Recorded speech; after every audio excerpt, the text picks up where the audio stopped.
boten arum pinangka tali rasa ingsun manembah dumateng Gusti makarya jagat. Om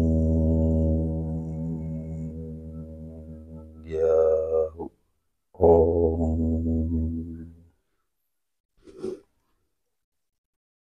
Salam Rahayu, Rahayu, Rahayu, Hong Ulun, Basuki Langgeng, Basuki Langgeng.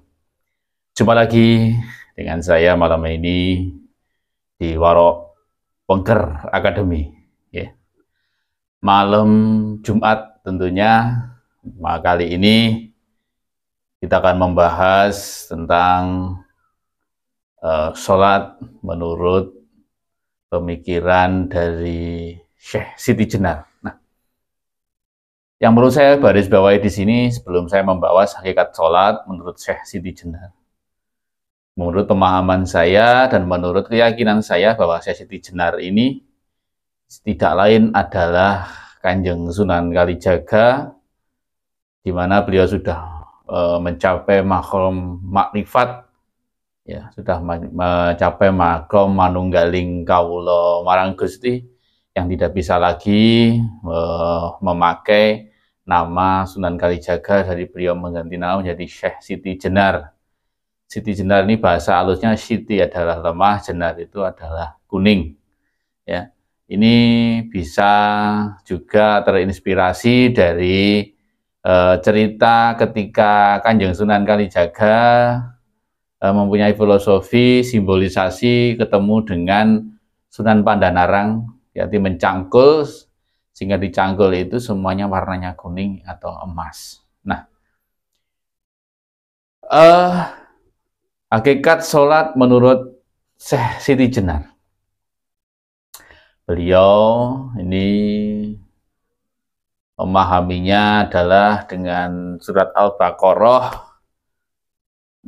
ayat 238, yang artinya adalah peliharalah sholatmu dan sholat wusto, berdirilah untuk Allah atau dalam sholat yang khusyuk. Ini adalah penegasan dari Allah tentang kewajiban dan keharusan pelihara sholat, baik segi zahir maupun batin, dengan titik tekan khusyuk, kondisi batin yang mantap, dan dalam surat Al-An'am ayat 162 yang artinya sesungguhnya sholatku, ibadahku, hidupku, dan matiku hanya untuk Allah, Tuhan semesta alam. Ini sebuah landasan kita melaksanakan sholat yang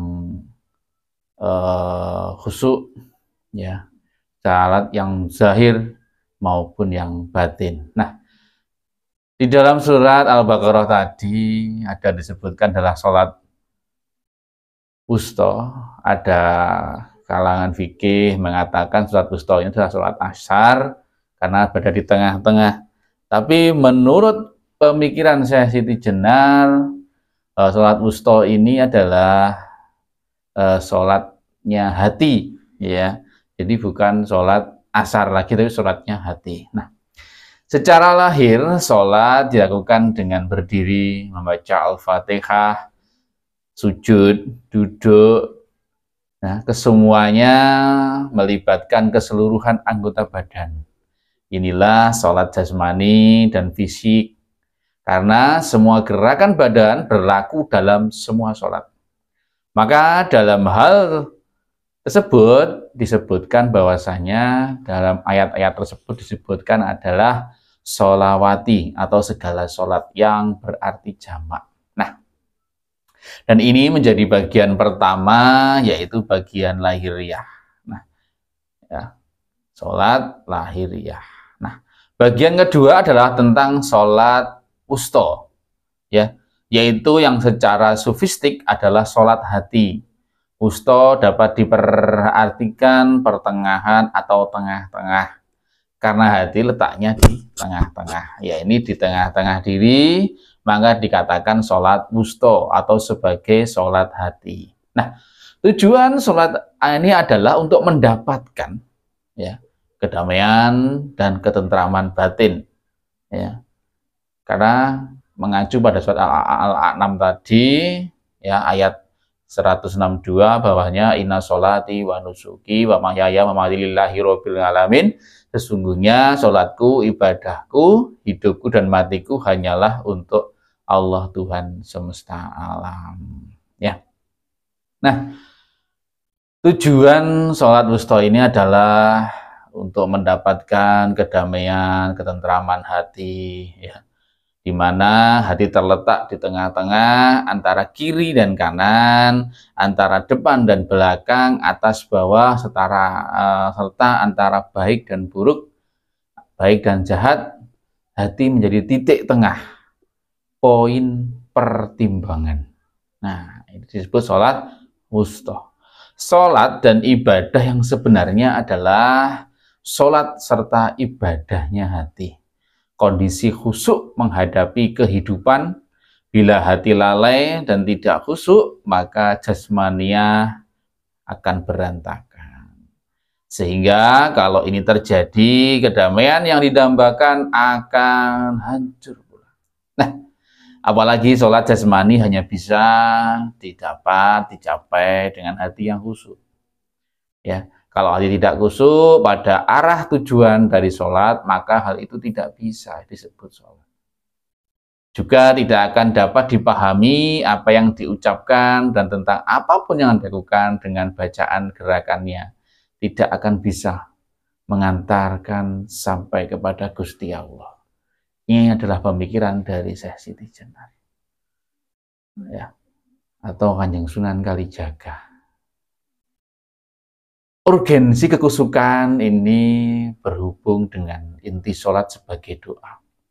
Doa bukan hanya sebuah munajat atau permintaan belaka, tetapi doa inilah adalah pertemuan, arena pertemuan dengan Gusti Kang Maha Kuwas atau Gusti yang menciptakan diri kita. Nah, titik pertemuannya adalah di mana? Adalah di dalam hati. Maka jika hati tertutup di dalam sholat, tidak peduli akan makna sholat rohani, sholat yang dilakukan tersebut tidak akan memberikan manfaat apapun. Sebab semua yang dilakukan jasmani sangat tergantung kepada hati sebagai zat untuk badan. Selaras dengan sabda Rasulullah Shallallahu Alaihi Wasallam, ingatlah bahwa dalam tubuh ini ada sekeping daging. Apabila daging itu baik, baiklah seluruh tubuh itu. Dan apabila ia rusak, rusak pulalah semua tubuh itu. Daging itu adalah hati. Itu adalah sabda Rasulullah. Kekusukan hati akan membawa sholat yang menghasilkan kesehatan hati. Sholat khusyuk akan menjadi obat hati yang rusak dan jahat, serta berpenyakit. Maka, sholat yang baik haruslah dengan hati yang sehat dan baik pula. Bukan dengan hati yang rusak, yakni hati yang tidak dapat hadir kepada Allah, tidak dapat hadir kepada Gusti Kang Murbeng Dumati. Ini sesuai dengan kandungan surat Al-Ankabut ayat 45. Ya. Inna sholata tanha anil faksya'i wal munkar, yang berarti sesungguhnya sholat itu mencegah dari perbuatan keji dan mungkar. Jadi ketika sholat tidak dapat hadir kepada Allah, jadi hati tidak dapat hadir kepada Allah, maka jelas makna sholat secara rohani tidak akan pernah tercapai. Sekarang kita banyak lihat, silahkan bagi panjenengan yang melihat ini, silakan untuk berintrospeksi, benerenkah seperti itu? Nah, jika sholat dari sisi jasmani fisik memiliki keterbatasan dalam semua hal, baik tempat, waktu, kesucian, badan, pakaian, dan sebagainya, maka sholat dari segi rohani tidak terbatas dan tidak dilaksanakan pada waktu-waktu tertentu. Secara umum, sholat rohani ini tidak terikat oleh waktu, tidak terikat oleh ruang. Ya, sholat selalu dilakukan terus-menerus sejak di dunia hingga akhir hayat. Masjid untuk sholat rohani terletak dalam hati. Jamaahnya itu adalah anggota tubuh kita. Tangan, mata, kaki, semua organ tubuh, sel-sel kita. Itu adalah jamaah dari sholatnya kita. Sholatnya rohani. Ya. Terus zikirnya, membaca al-asmaul husna, baca al-asma al-husna dalam bahasa alam rohani, itu dilakukan oleh tubuh-tubuh kita, organ-organ kita, anggota-anggota kita, daya-daya rohaniyah yang ada dalam diri kita.